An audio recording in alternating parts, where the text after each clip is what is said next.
The radius of a spherical balloon, एक spherical balloon है, एक गुब्बारा है।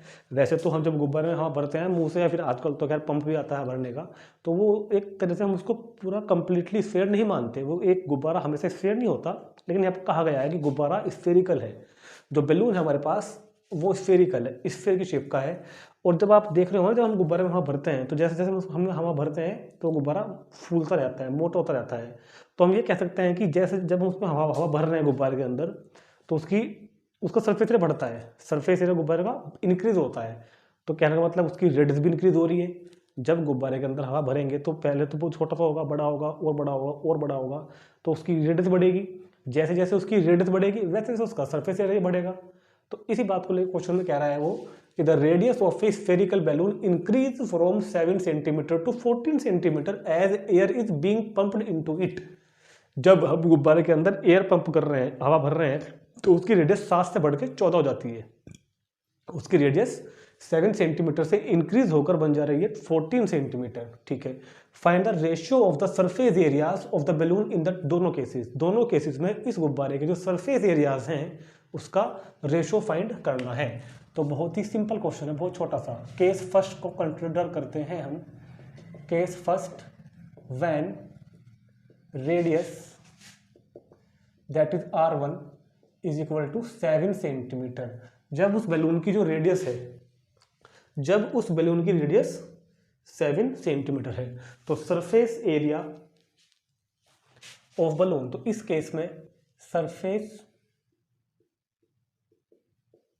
एरिया ऑफ बैलून, क्योंकि यहां पर बैलून को स्फेरिकल माना गया है, तो कितना फॉर्मूला होगा सरफेस एरिया ऑफ बैलून के लिए? 4 पाई R1 स्क्वायर, क्योंकि हमने रेडियस को क्या माना गया? R1। फॉर्मूला होता है ना 4 पाई R स्क्वायर। तो पहले यहाँ पे दो रेडियस हैं, R1 और दूसरे को मानेंगे R2, तो 4 पाई R1 स्क्वायर।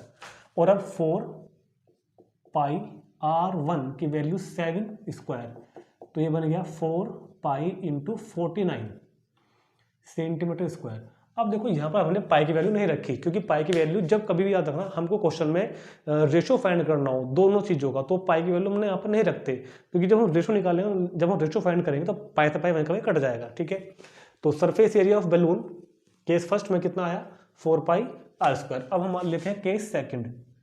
केस सेकेंड, जब इसकी रेडियस इंक्रीज होकर अब 14 बन गई, when radius R2 is equal to 14 centimetre. अब क्या हुआ?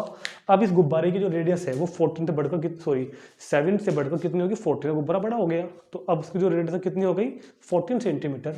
अब फिर निकालते हैं इसका सरफेस एरिया, क्योंकि अब इसका सरफेस एरिया भी बढ़ गया होगा।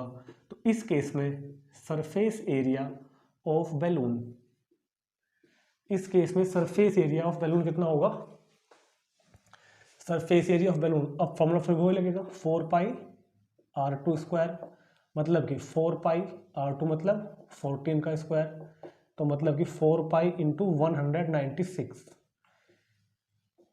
Centimetre square. अब मेरे पास दोनों सरफेस एरिया, अच्छा इसको मैंने मान लिया S1 और इसको मैंने मान लिया S2। S1 होगा सरफेस S1 और S2। अब हमने दोनों केसेस में सरफेस एरियाज फाइंड कर लिए हैं। क्वेश्चन में कह रहा है कि find the ratio of both surface areas. ठीक, तो ratio of both surface area, यानी कि S1 divide by S2 find करना है हमें। S1 डिवाइड बाई S2, तो S1 कितना आया है? 4 पाई इंटू 49 और अपॉन S2 कितना आया है? 4 पाई इंटू 196। इसलिए यहाँ पर 4 पाई से 4 पाई तो कैंसिल हो गया, तो वहाँ पर वैल्यू हमने पाई की वजह से नहीं रखी थी। और 49 से ये कैंसिल हो जाता है 4 टाइम, ऊपर 1 नीचे 4, तो 1/4 that is ratio being is 1:4। तो दोनों केसेस में गुब्बारे के, बैलून के सरफेस एरिया का जो रेशियो होगा वो होगा 1:4। ठीक, नोट करो इसको तुरंत। अब देखते हैं क्वेश्चन नंबर 5।